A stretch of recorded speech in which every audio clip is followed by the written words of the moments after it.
I'm not a Christian, and the story of the resurrection doesn't move me. I don't mean it to be disrespectful anyway, but doesn't. Right. And I said, you know what does, though, Jack? Demonic possession. Because that I've witnessed. And obviously, I'm not saying I literally saw a demon emerge from the shadows and enter a person's body, but I have seen people change their personalities seemingly overnight, begin acting in ways that I didn't think they would act, and they act in ways that seem to defy human success. This is how I've described it. There are things that I've seen throughout my life traveling the world that I describe as predictable. When people ask me if I'm scared when I go to, I'm in Turkey and there's riots happening, and it's, are you scared? And I'm like, a little bit, because you might catch a stray rubber bullet or a tear gas canister, but for the most part, people are predictable. Right. People want to eat food. They want to be with their loved ones. They want to avoid violence. So when you see a person who's engaged in a riot or violent or otherwise, no matter what language they're speaking, humans generally behave in certain ways. However, as of the past several years, probably increasingly with increasing frequency over the past 7 or 8 years, there seem to be people that I've encountered that they're acting in ways that defy their own human success. They are destructive to their own lives, to their families, to their friends. And I started to question this, thinking, a human being who is trying to enrich themselves through greed, or is trying to satisfy their lust or their gluttony, Right. you can sort of predict what they're going to do. But now I'm encountering people that it's almost like they don't care about their lives, their bodies, or anything around them. It's destructive for the sake of destruction. Right. So I started to feel like something has taken them over. Now, my rant is over. I'm curious your thoughts on that, and you can tell us what's going on. Well, some of them could be possessed. Ultimately, you wouldn't know. As an exorcist, we don't weigh in on whether a particular individual is possessed until we actually have a chance to pray over them, because it's the prayer that's going to cause the person to, or the demon to actually to react if the demon is actually there.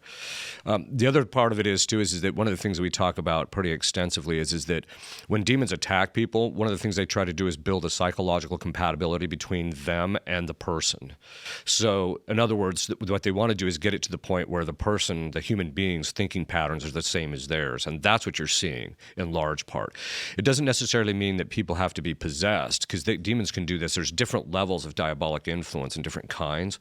But you can get to the point where the person is so under the influence of their following their emotions and rather than reason, and following their feelings and things of that sort, rather than actual reason. And then the demons can play on that and operate on the individual to such a degree where they develop a psychological compatibility and then become very destructive. And so they don't necessarily have to possess. There's also diabolic obsession, where the demon just, especially if somebody's done something that's particularly disordered or sinful, we would say, but disordered in such a way, then the demon, that's the domain of the demonic. And so then the person's opened up the door, the demon steps in, and then he starts driving them. That's what you'll see when people switch overnight. Like all of a sudden, person seems pretty normal, they seem to be doing pretty good, they seem like a good guy, and then the next thing you know, he looked at a piece of pornography that was cursed, which we come across from time to time, and then all of a sudden, the demon's got his foot in the door, and now he's driving the person's thinking patterns. And so that's what you're actually very often seeing. Real quick, just sort of to kick this off, I made a point the last time we were talking about exorcisms, and you mentioned praying over an individual. Yeah. And so I know this is not necessarily in alignment with how you would exercise or handle this, but the scenario I propose is, what do you think would happen if there was a group of, say, leftist protesters outside of like an abortion clinic, and you walked up to them and started praying for them? How do you think they would react to that? Depending on the degree of diabolic influence, they would everything from ignoring you to all the way viciously attacking you, even though they don't even know what you're praying. And what do you think would happen if you walked up to a Christian conservative and began praying over them? He would just stand there looking at you and maybe even thank you. Exactly. And it's funny because when I bring this up to people, even people who are not religious be like, oh, the conservative would say, thank you, Father. The leftists would start freaking out. They'd scream, they get angry.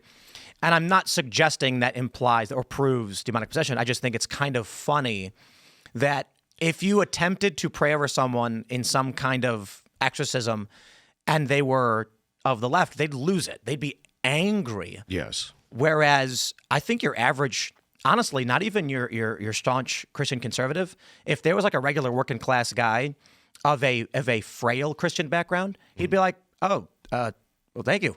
Like, I guess, I don't know.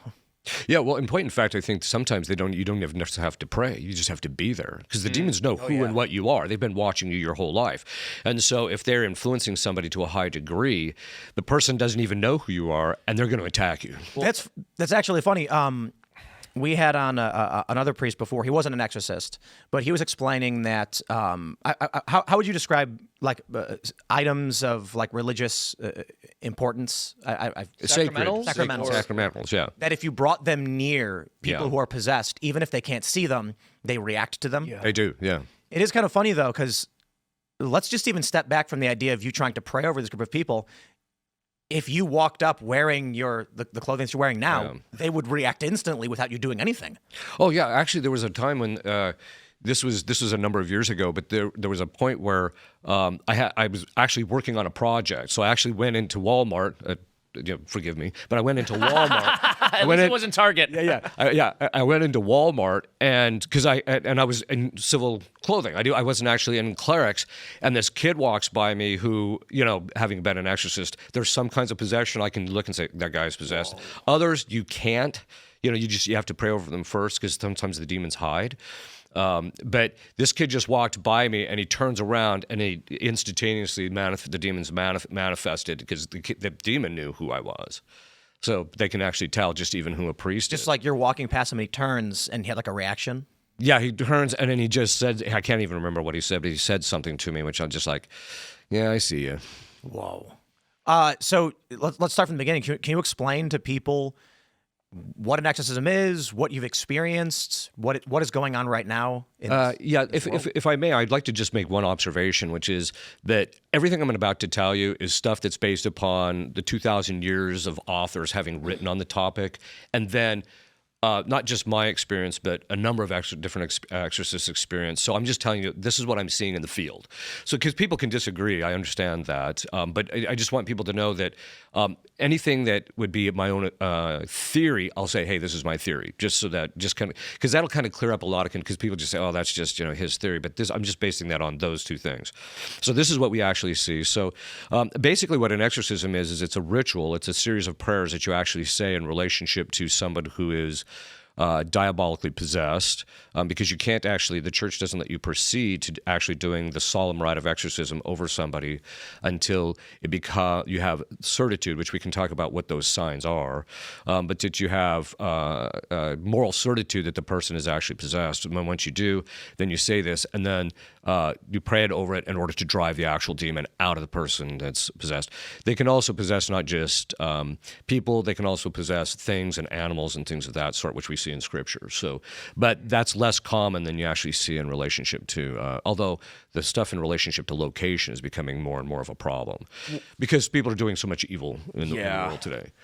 Well, this is part of what I just wanted to flag for the audience, too, because this might have slipped past some people. But the way the media portrays this is Catholics are a bunch of superstitious rubes, and anytime something seems off, they jump to it's demons. But the reality is, if you want to get an exorcism, there is a lengthy investigative process to ensure that you actually don't just have some mental illness or you're not making it up or whatever else it might be.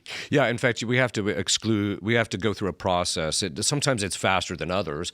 Sometimes you'll walk into the office and you're talking to somebody who thinks that there's some type of diabolic problem. They'll manifest right off the bat. Okay. But that doesn't mean that we still don't have to go through a process of making sure that there's all the natural possible explanations for this aren't excluded. So one type of diabolic influence is diabolic obsession, where they obsess the person, right? And so you can get people who come in and just say, I've just been depressed and this and that, and you'll just say, have you had any blood work done? Because a lot of times if you have a problem with your thyroid, it can actually cause a form of depression. And so people have to do that. So there is a process that people actually have to go through before they ever see me ultimately, because I have a series of layers where people have to talk to a lay team that does the initial investigation. It's a vetting process. So by the time they get to me, there's a pretty good indicator that, okay, there's been what we call a preternatural sign has occurred, and so we know the person's actually possessed. But that takes time. And so when you say manifest, you've mentioned this a couple different times. For the audience, what does that mean? Well, manifest comes from the Latin word manifestare, which basically means to show yourself. So the demon does something that indicates in a clear way that you're not dealing with something that's natural or human. It's beyond human capacity. And those are in 3 categories. So the first is that the person speaks a language that they've never studied. So one case I actually had, which actually ended up in the movie Nefarious, which is kind of ironic, but one of the cases I had is this guy who had never finished high school started speaking a form of Phoenician that had been defunct for 3,500 years. Whoa. Yeah. So, and then I've actually had a case where the person had never studied Latin, but the demon would speak to me in Latin and was perfectly conversant. So this is an indicator like, okay, this is not natural that someone who's never studied a language, doesn't know anything about a language, all of a sudden is perfectly fluent in the language. So that's one of them. The other one is what we call occult knowledge. And those are of 2 kinds. They'll say things like, hey, I know what you did this morning, and then they'll just start describing in detail, even though that was the first time you had ever seen them. And so that's an indicator, because demons are able to watch us and that type of thing, and so they'll communicate that through. That doesn't happen too often. Another form of that occult knowledge is they'll have knowledge that's beyond their capacity. So as a human being, or they've never studied a particular subject, and then all of a sudden they're telling you stuff that you're like, well, wait a minute, how would you know that? So I've had that a few times in one of the cases I'm working on right now. The demon actually started telling me theological distinctions that are known only by guys who have studied that particular area for years, and she has no theological formation. So there's that. And then the last one is those things that are beyond human capacity, just a general category of beyond human capacity. So like levitation, changing shape, which is what you see a lot of times, morphing, which is about 80% of what you're going to see, or 90%. Really? Yeah, because the demon is going to show him. St. Thomas Aquinas actually mentions this in his commentary on Peter Lombard's sentences, that the way when demons manifest, what you're seeing is the showing of some aspects of the characteristics of their personality. And so you do get a sense. And so over the course of time, when you've dealt with the same demon several times, as soon as he manifests, a lot of times it's like recognizing Tim. Say, hey, Tim, how you doing? It's the same kind of a thing. I mean, I wouldn't be that informal with the demons, but like morphing as in the person physically changes in a person physically way. Changes shape, and they do it by varying degrees. So sometimes they can actually just change complexion color, like instantaneously. All of a sudden, they'll turn this. It's called cherrywood red. So they'll turn this specific color instantaneously, which human beings are not capable of causing. Or they'll actually physically change shape. So in some cases where I've had women who are possessed, the demons, when they go full-blown manifestation, they'll morph into what looks like a man. So because the demons actually portray themselves as male than female, except when they're trying to seduce. But other than that, they appear as male because of the fact of the nature of angelic nature. The first thing I'm thinking is, where's the video evidence of morphing or levitation? But we'll put a pin in that, because people speaking different languages they should not know is actually a well-documented phenomenon. Yeah. I just did a quick Google search. Yeah. I woke up from a coma speaking French, and I don't know why. Yeah. That's not 3,500-year-old Phoenician. For sure. Yeah. I simply did a quick Google search of this, so that when you hear something like a person all of a sudden begins speaking a language they should not know, this is well documented in science. Yeah, it is. But 3,500-year-old Phoenician. The question becomes back to the causation. So then that's really what we're trying to get to in relationship to when we're trying to assess whether someone actually is diabolically possessed or not. So causation. So something like, okay, so you've been hit over the head. That doesn't mean, though, there's a principle called the principle of sufficient reason, which basically states that I'll give you the long version and then give you the short word. It states the existence of a thing is accountable either in itself or in another. Okay. The short version is that you can't give what you don't have. The individual who wakes up speaking French has had to have heard it to some degree for an extended period of time in order to be able to, once there's a some type of brain injury, for that to be unleashed, for that to happen. That would be a natural cause. That's distinct from somebody who doesn't go through anything like that, and then all of a sudden, boom, they start able to speak languages. It's also a little bit different too, is because demons, their knowledge is infused. They know all languages. And so you can, one of the things that we'll often do is to test people to see if they're possessed we'll try different languages on them just to see if they actually know. And if they respond in that language, then okay, then we know that this is possession as opposed to, someone such as this.